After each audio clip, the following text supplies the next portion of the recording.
Here we go. Well, We, Stephen, it's a real pleasure to have you here today. You're very welcome indeed. It's an honor to have you on this.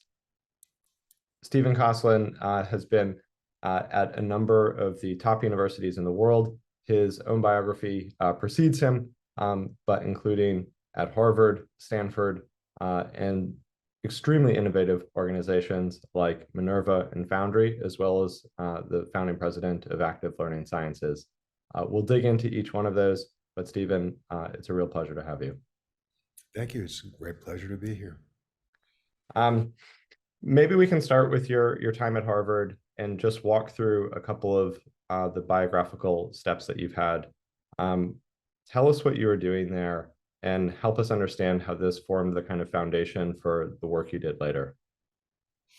So most of the time I was there, I was just faculty member in psychology department primarily, running a lab. And the lab was focused on visual perception and visual mental imagery. Yep, So I absolutely obsessed with a single question for decades. Can I ask you that question? please. Do you know what shape a German Shepherd dog's ears are? Um, and it's a three-dimensional rather than two-dimensional Oh, as you object please. there. Or what's that? Are they rounded or pointed? This is a German Shepherd. Yes. I assume that they're rounded. If it were a Doberman, there might be a sort of cut that people would make to them to make them look more aggressive or something. Okay, let's try this one. What shape are Mickey Mouse's ears? Highly rounded. There we go. Okay, so I noticed your eyes moved to the side when you were answering. Yes. Probably visualized the dog and the cartoon rodent, and that's what I was interested in. Yeah. How does that work? So it's interesting to me because it's at the intersection of memory and perception. Mm-hmm. So perception, taking information in via the senses, and memory, obviously, dipping into what you've stored. Um, so, Is that like a kind of physical proximity in the brain between visual processing and the memories that we have of things that we've seen visually? so it turns out there are many different types of memory in the brain. So the perceptual areas often, I think always actually, serve as memory areas also. So you have modality specific memories like the ones Yep. we're just talking about, versus say verbal or Yep. gist kinds of things. So you have many different kinds of memories. It's not just one kind of memory. Is it more advantageous to form memories in the same physical location as a batch or to distribute like our knowledge formation across a wide set of geographies? Distributed memory is generally better. And the reason for that is partly that you're laying it down in memory in a more durable form, but also every location you're in, you have different associations, Yep. which give you later different retrieval cues, different ways, that you can nudge yourself, hints that you can use to cue the memory. Really So interesting. So even if you didn't have the ability to form a kind of mental memory palace, actually just learning in different physical sites would kind of build up a memory palace by default for you. of a sort, I mean, it's not exactly a memory palace, which is a structured way to help you cue yourself later, but it's something along those lines for sure. So that's the kind of stuff I studied, by the way. Mm, So it formed the basis. You asked the question of how this was a foundation for what yeah. I doing later. I got interested in applications, so I actually wrote 4 books on things like PowerPoint, how to use what we know about visual perception and visual Yeah. memory to organize PowerPoint and visual display design and things like that, which got me more and more interested in applications. So it was actually a pretty short step from what I end up doing at the end of the laboratory experience to what I've been doing now. It's interesting in we're getting ahead of ourselves a little bit, but of course you were involved in Minerva, which both involved a heavy set of visual learning because it was online, but also a geographically distributed learning because students study in what, 7 different cities while they're undertaking their undergraduate studies. Right. Um, Yep. Okay, so from this kind of foundational work at Harvard, you went on to Stanford, and what were you doing there? So, so the transition was I became chair of the Department of Psychology, uh, and I'd always had an appointment in neurology, not always, for like 20 years, the neurology department in Mass General, so that was interested in brain-related sorts of things. But I also was co-director of something called the Mind of the Market Lab at Harvard Business School, which got me two things. One was increasingly interested in applications, but also I got a sense of how they taught there, which Yeah, is something I imported over to Minerva pretty much based on what they did at Harvard Business School. So I left, I was the Dean of Social Sciences when I left Harvard, and I went back to Stanford, where I've been a graduate student, to run the Center for Advanced Study in the Behavioral Sciences. And what I wanted to do was make it into a place where behavioral science could be used to solve societal problems. Well, it didn't really work out that way. The center was set up in 1954 as a place that faculty members went for a sabbatical year to write a book. There were 54 little cubby holes, offices that they would sit in and monk-like do their work, and it was very valuable. Some great work came out of there, yeah, really great stuff. But it really wasn't what I wanted to do. I wanted to do something that would take all the stuff that's been discovered in cognitive science, cognitive psychology, and apply it to solve problems. yeah, So when Ben Nelson met my wife, uh, and she ended up introducing us. Ben Nelson had just raised $25 million from Benchmark Capital to start a new university. And he was looking for an academic because he didn't know he didn't know how to do it because, he was not an academic. So it was very attractive, and I ended up being the first faculty member there. So I was founding dean and chief academic officer, yeah. and building the academic part of it, which was fantastic, really, really amazing opportunity.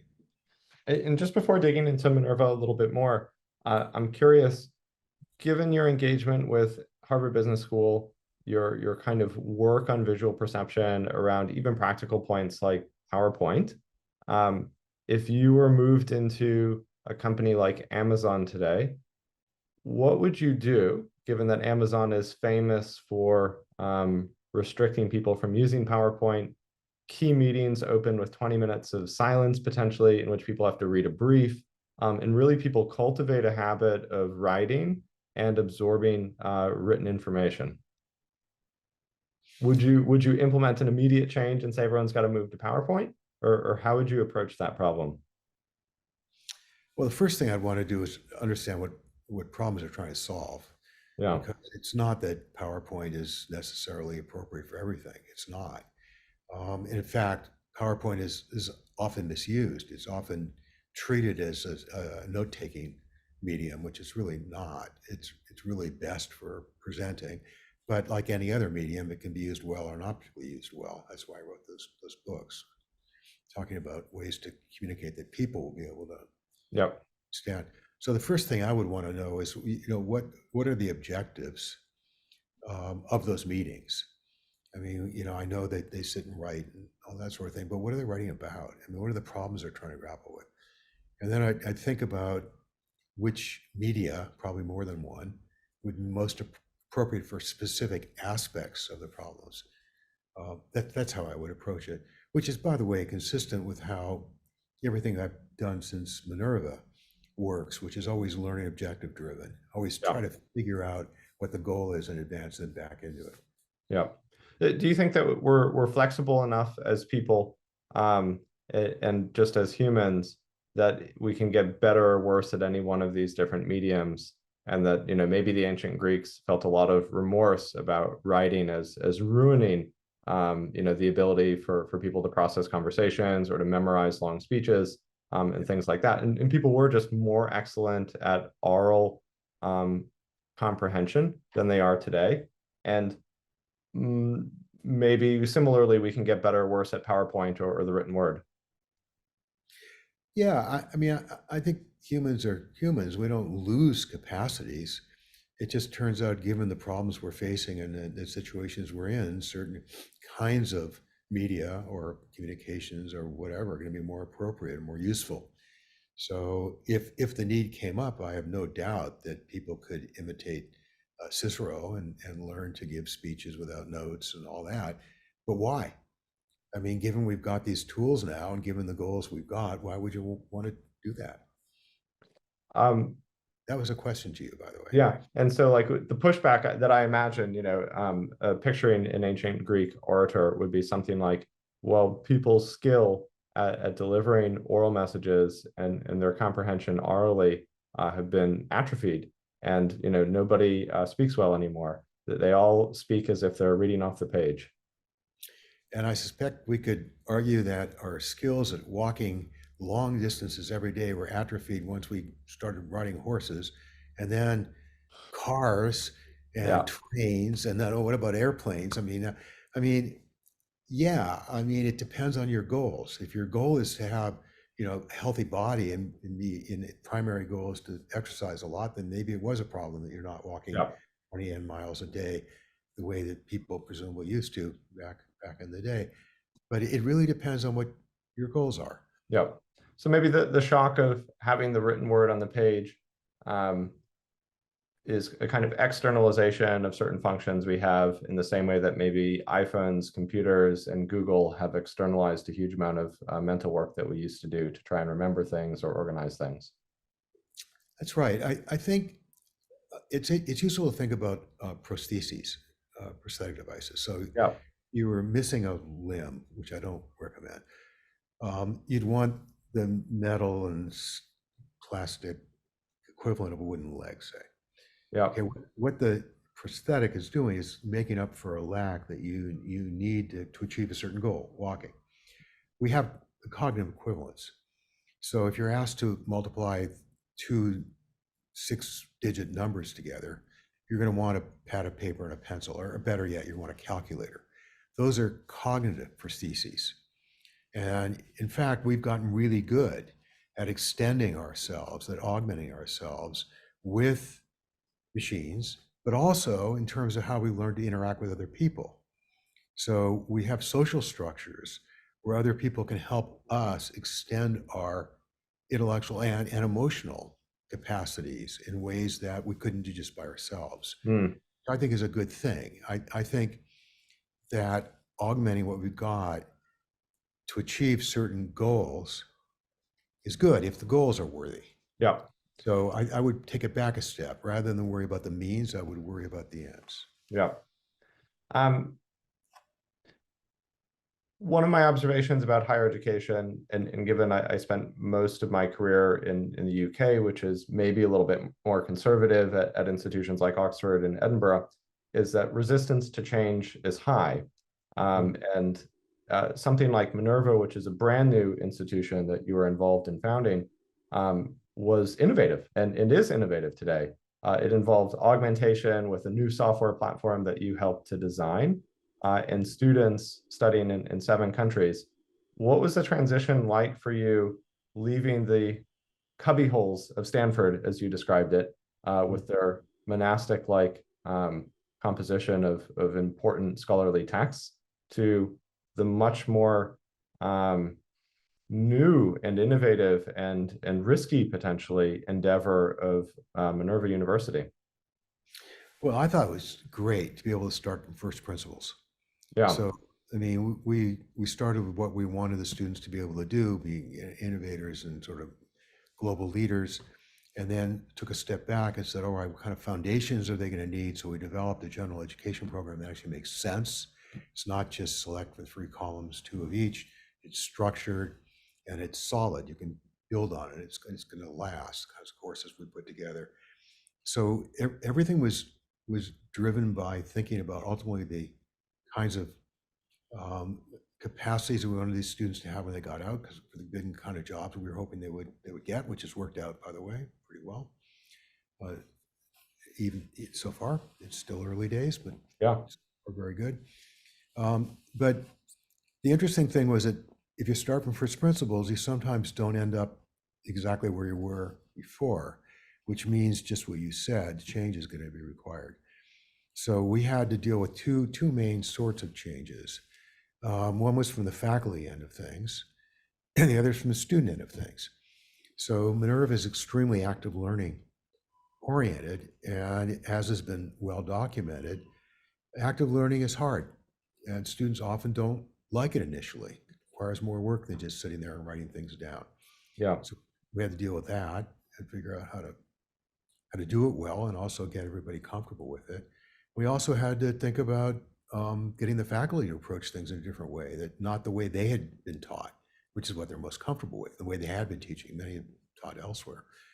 So change was hard, but to the extent that we had clear metrics that we were collecting, that we could then document that in fact this was working in terms of our goals of helping the students actually learn this stuff, it was very useful, both from the point of view of the students, showing that from the CLA plus, we could take them at the beginning of the first year and get them up to 99th percentile of graduating seniors at other places. Yeah. This is the end of the first year. That was pretty powerful, that it really was working. And it also led the faculty to see the value of these new techniques. So I think having metrics is really important. Let's take a small digression on the topic of metrics. You know, as you know, I'm the founder of Woolf University, which is the first global collegiate university that allows other education organizations to join as member colleges and offer accredited degrees. And the way we do that is we partner with an organization that ends up becoming a member college in the same way that, say, Berkeley is a member of the UC system, or UCL or KCL is a member of the University of London system. We then migrate them or connect them to our accreditation management platform, where we need to kind of quantifiably measure all of the processes in them as a college, make sure it maps onto our quality assurance standards. So we have this very heavy burden of measuring quality. And one of the big questions is, well, how can you be highly confident of what an education organization is doing or what a student's doing on the other side of the world? You know, what's the visibility you have into it? Can you quantify quality, right? Because accreditation and a great education is very strongly related to quality. So I know you've put a lot of thought into that. How much of like quality in higher education do you think is quantifiable in the end? And how do you go about quantifying whether or not somebody had a good course or kind of a mediocre course? Yeah. So that's really good questions.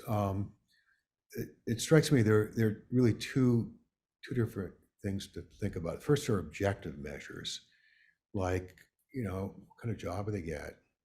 Do they get good jobs and so forth? And you can, how many complete? I mean, there's a lot of quite objective, straightforward things you can do about retention and so forth. But then there's a whole raft of more subjective kinds of things. And the trick there is to convert those to something quantifiable. Yep. And the way to do that is via, in my opinion, rubrics. Yeah. I think there are two kinds of rubrics, qualitatively different. One are the standard ones, which I call qualitative rubrics, where you've got, say, 4 columns. And the first will be they do it, they can't do it at all, or they do it very poorly, so they get a 1. Or Yeah. they do it just satisfactorily, they get a 2. They do it good, well, 3, and they do it excellent. But the problem is there's a big subjective element to that. Yeah. Because they're not as reliable. That is, if different people use them, you don't necessarily get the same results. So another way to think about rubrics is what I think of as a quantitative rubric, where you think about the characteristics of an ideal work product, ideal performance, or ideal whatever it is you're measuring. And you list those. And if they have none of those, they get a 0. If they have any one of those, they get a 1. Any 2, they get a 2. Any 3, and so forth. So it's much more straightforward. Yep. It's more like just checking boxes and more reliable. So we've been using those at various places I've been working at. It forces you to classify and describe with a high level of precision what's great about a good lecture or a good class or something like that. Whereas usually we have more of an intuitive sense that something was great. Right, you can do it.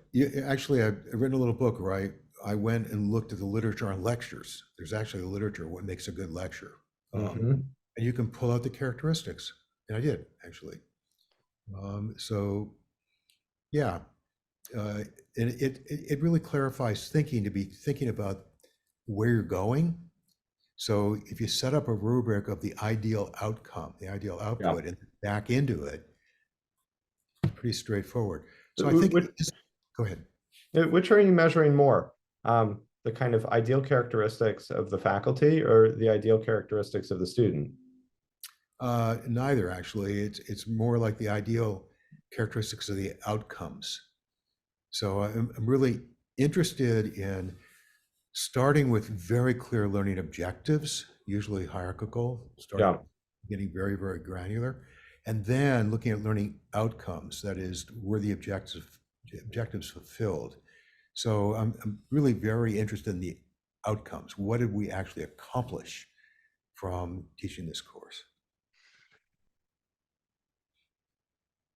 Do you think that what students need to learn on a kind of facts basis is going to substantially change over the next decade, insofar as we can use more tools? That, you know, when calculators came out in a kind of low cost method, it was controversial. Should schools allow students to use calculators?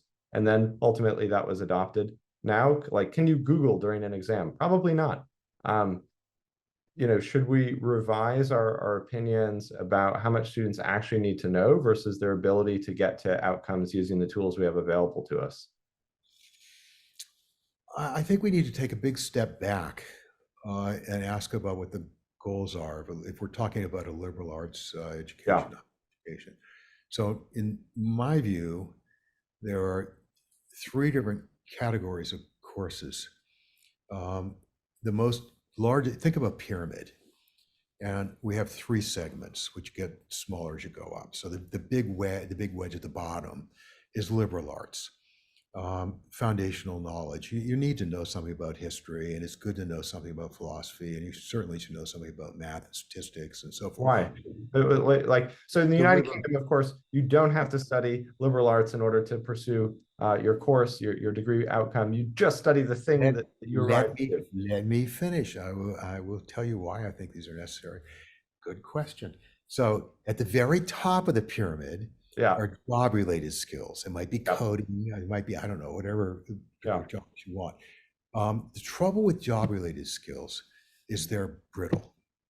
So if you look, when I talk about this, I often hold up a cell phone. And I ask people if they've seen these before, and they of course have. And then I ask them, what happens to them in 3 years? So what happens to cell phones in a few years? Tossed, recycled, replaced. Yes. And so if you train people to fix, so there's a nonprofit here in New York where they teach high school dropouts to fix cell phones. What they've found is after a few years they're out of a job. Why? Because they train them vocationally. They train them, if it has this problem, do that. If it's that other problem, do that. Well, cell phones change. So problem, okay? Just training job-related skills, not such a great idea. On the other hand, as Alfred North Whitehead pointed out, just teaching liberal arts can be inert knowledge. It can just be dead. I mean, for what? So that middle section, I think, is crucial, which I call human skills. These are things like critical thinking, creative problem solving, wise decision making, learning to learn, learning how to communicate in context appropriately, and so forth. There's a list. What they all have in common, this is the critical part, they're all context sensitive. So by context, I mean perceived surroundings. So it's surroundings as you perceive them, how you interpret them. That you think about, like job skills, being a physician. It's going to be easy to automate diagnosis. That's already happened. What's not so easy to automate is sitting with the family and giving them the news and talking about treatment options. Why? Well, in part, it really depends on the context. Part of the context is emotion, but part of it is all the stuff you know as a human being that you bring with you to the situation. That's what perceived surroundings. So really hard to automate, Yeah. uh, particularly because context is open-ended. Whenever there's something major that happens, new dimensions can be formed. So machine learning depends on what's already happened. You can generalize based on that, but when the space changes, because a new dimension is added, really hard. We humans are really good at it. Yeah. So this idea of this middle wedge, I'm going to answer your question now. Context is partially informed by all that liberal arts stuff. You draw on that. Yeah. That middle layer of human skills, it's what allows you to adapt the top layer, okay, the job-related stuff. So if those students in the Bronx have been taught problem-solving skills, creative problem-solving, and critical thinking and so on, they could adapt as the world changes. They Yeah. weren't taught vocationally. Similarly, you can draw on all that liberal arts stuff, which informs how you interpret what's going on around you in a way that helps you lead a full, productive life. So you ask about liberal arts, that's my take on it. Yeah. It's a much more rich picture of what's required for human flourishing than merely saying the difference between vocational education and university education is the number of first principles that are learned and applied, right? So if you went that route, you'd say, well, this is computer science, but it's vocational. So here's the JavaScript snippet that you should be able to add into a website. And then if it's, postgraduate level education, here's the underlying principle for how code should be structured or something like that. What's missing in that story is the human context, what's required to actually flourish when you're solving a problem, because the context in which you're performing that is probably inside of a company and there are multiple stakeholders and you're working with an external customer and a whole series of issues that are impacting your ability to be successful in that environment. You got it. I completely agree. So if it were up to me, I would center higher education on those human skills. And I would have the wedge below, the liberal arts, be informed by them and vice versa, have them filter up. And the job stuff, I think there should be some job stuff in higher ed, by the way, but I would have it deeply informed, colored by the human skills. And how do you imagine people learning those human skills in a more deeply online environment? So one organization that you've been involved with is Foundry. Tell us about how you're incorporating the human skills into Foundry. Tell us what Foundry is. Yeah. So Minerva was extremely elite. It'd take less than 2% of the applicants. They're terrific. They're really good, Yeah. really high level. Foundry in some ways is the un-Minerva. It's for working adults. The goal was to teach them knowledge and skills that would not be easily automated. That was really the driving force behind it. So this idea of human skills came out of that, thinking about it, designing those courses. The key from Foundry that turned out to be really, really important was also present at Minerva, but I pushed it another level, which was active learning. So there's a line from Minerva to Foundry to active learning science. And describe what active learning is. So I think of active learning as learning by using. So some people talk about it as learning by doing, but I think you need to have a learning objective. Yeah. You need to know something, and then you need to use that knowledge or skills towards achieving a particular goal. It's not just doing something like problem-based learning where there's, muck around with something, or, inquiry-based learning where it's been shown empirically not to be very effective. And the reason why, there's a nice article by Richard Meyer on this, Mayer, 2004 or something, kind of analyzes, just doesn't work very well. And it keeps getting rebranded with different names. There's some impulse people have there. They don't like What's this. the key contrast between kind of project-based learning or inquiry-based learning and active learning?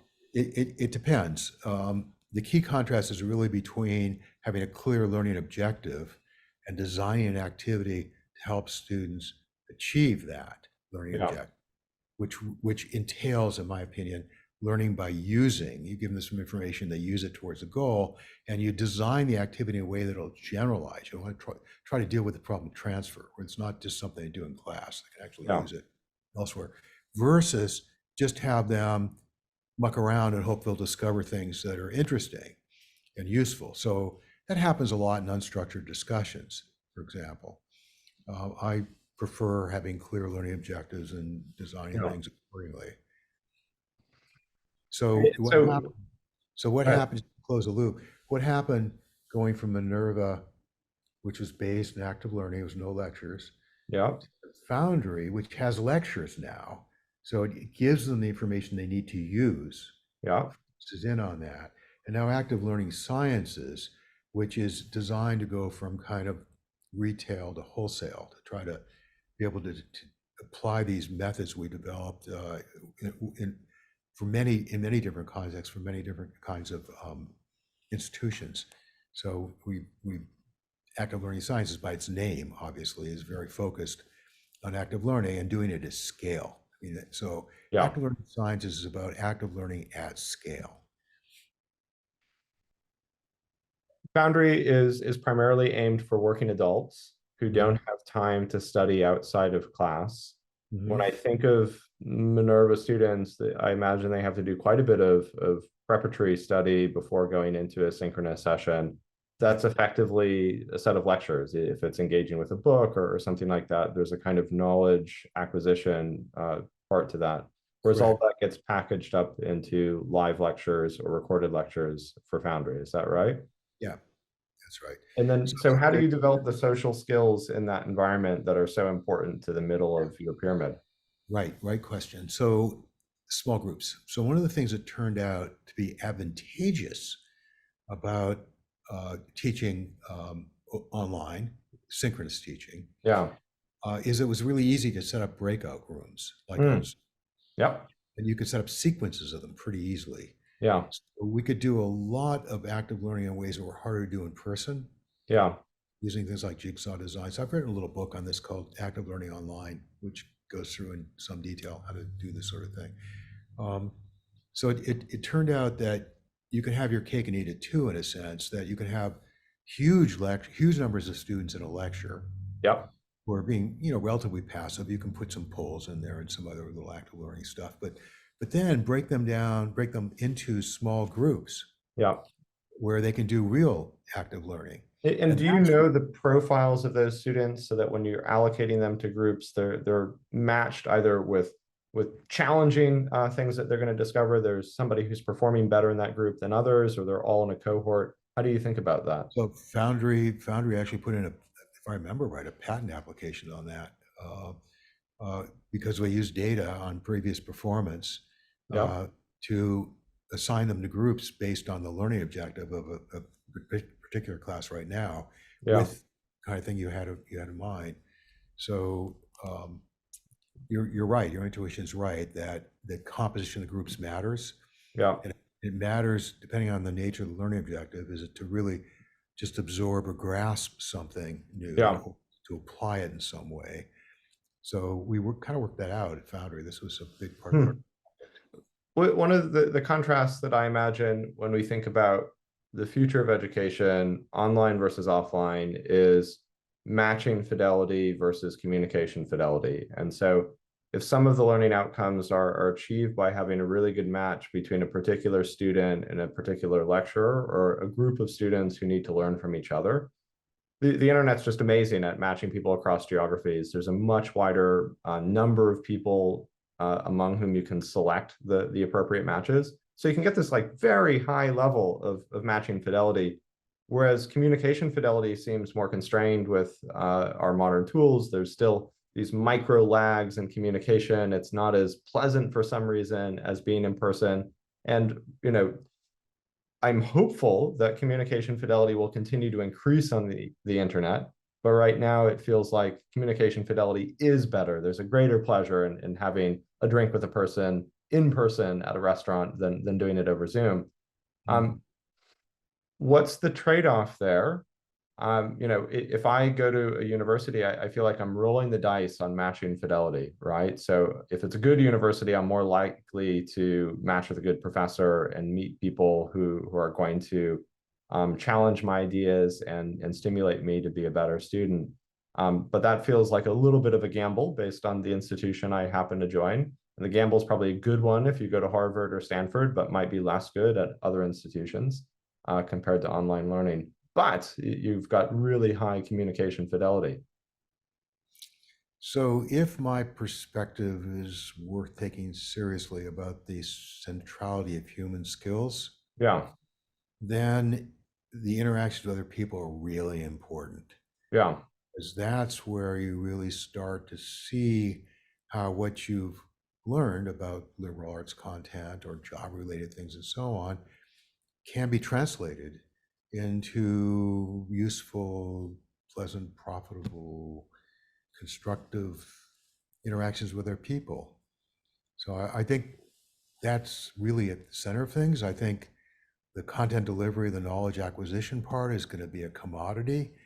And I suspect there's going to be some AI engines out there that'll help match a given person to the appropriate content for that person, given their particular level and so on. yeah. So there's going to be a whole new wave of personalized education, but it's going to be all content delivery related Yeah. stuff. So Do you that, think there's effectively a curve, and on the curve, somewhere in, let's say, university rankings as a crude metric or something else, below a certain point on the curve, you're better off going for high fidelity matching with an online program. And then above a certain point on the curve, you're better off going for high fidelity with communication and being in person. I think it depends on the nature of the online program. If it's asynchronous, probably not. I mean, there's almost no interaction with most asynchronous programs. Yeah, But I think where we're going is much more of a hybrid world where there'll be yeah, some async stuff for the content delivery primarily, yeah, and all the sync stuff. So you'll have it both ways. The sync yeah. stuff will be for the interaction. So What if that's the way it's going, then I'm not sure there will be cut off. interesting. Yeah, one of the things I often think about is the difference between online and offline getting much muddier. What's the percentage of time that students spend in front of a laptop at a brick and mortar university? Yeah. At a great university like Oxford, in the Bodleian Library, one of the most famous libraries in the world, everyone's on their laptops reading PDFs, right? And the walls are full of books that they could be accessing, but it'd be very inconvenient to have to go find those books in the room when you could just, instantly download it, search the document, and get to what you need. They're effectively learning online inside of a brick and mortar context. It seems to me that like the percentage of activities within a brick and mortar which are online is increasing.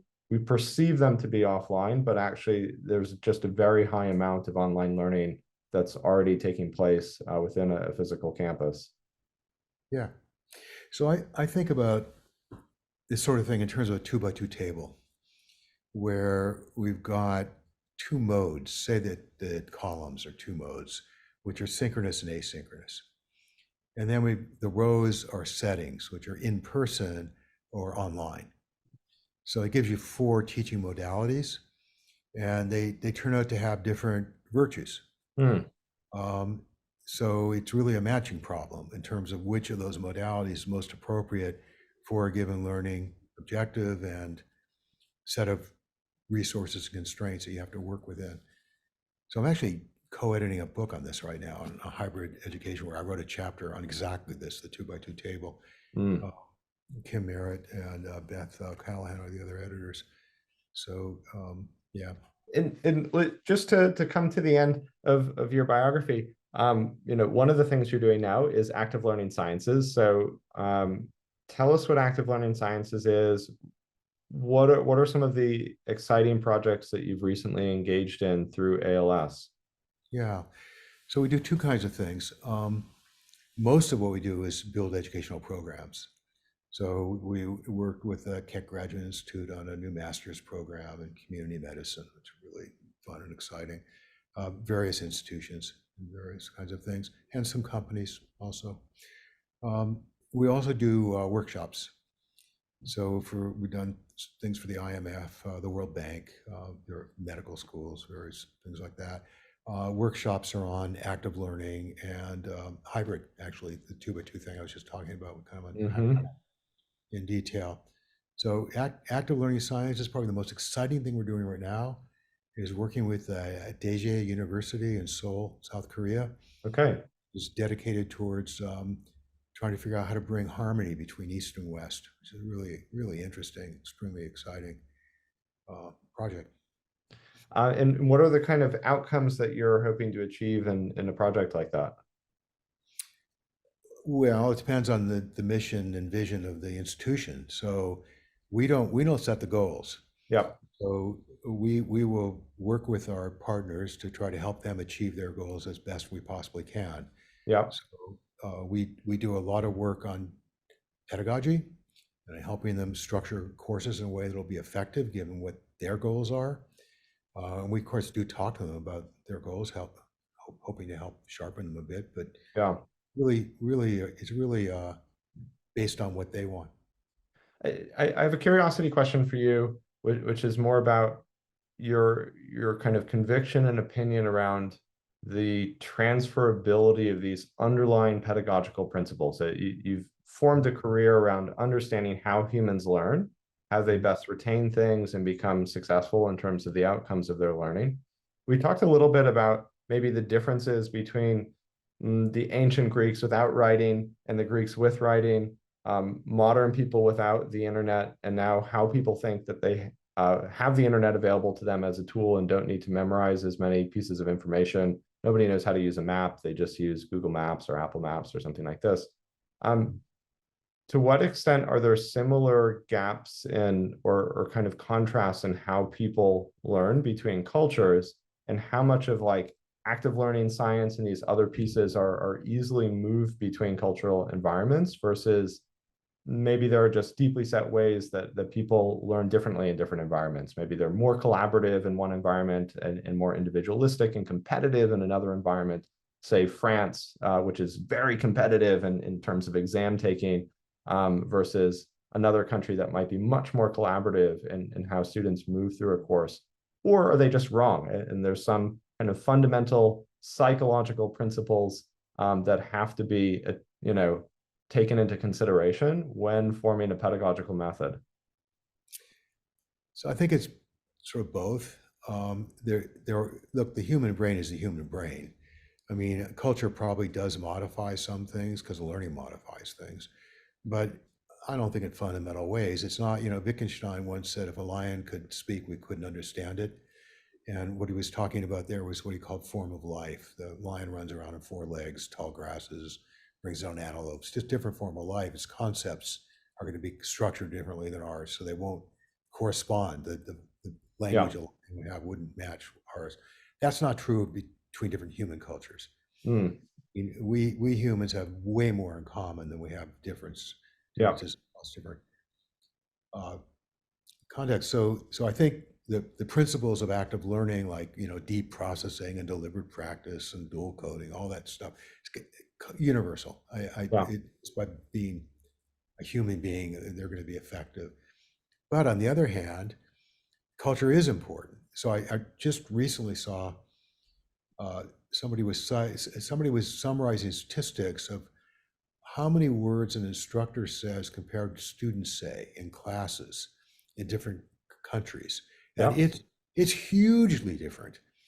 I remember it was something like 8-to-1 in the United States. This was in primary school, I think. And it was multiples of that in Asian countries. So the conventions are way different. I mean, apparently if you say something and in some Asian countries, it may be a measure you don't really know it. By being silent, it's a measure that you really understood and so on. I mean, it's just different expectations. So the article said, I don't know if this is true or not. That's okay. So that something like that is probably true, and that you do have to adapt the way you teach to the conventions of a different culture, but you're dealing with human beings. Yeah, very interesting. Stephen, it's a real pleasure. I'm very grateful that we were able to have you on. It's such a fascinating career that you've had across so many different domains, moving both through extremely excellent higher education and research, as well as applying that in some of the most innovative organizations in the world when it comes to higher education. So really thank you for taking the time. Well, thank you. Your questions are really stimulating, and I appreciate your interest. Thank you. Excellent. Have a great day. And you too.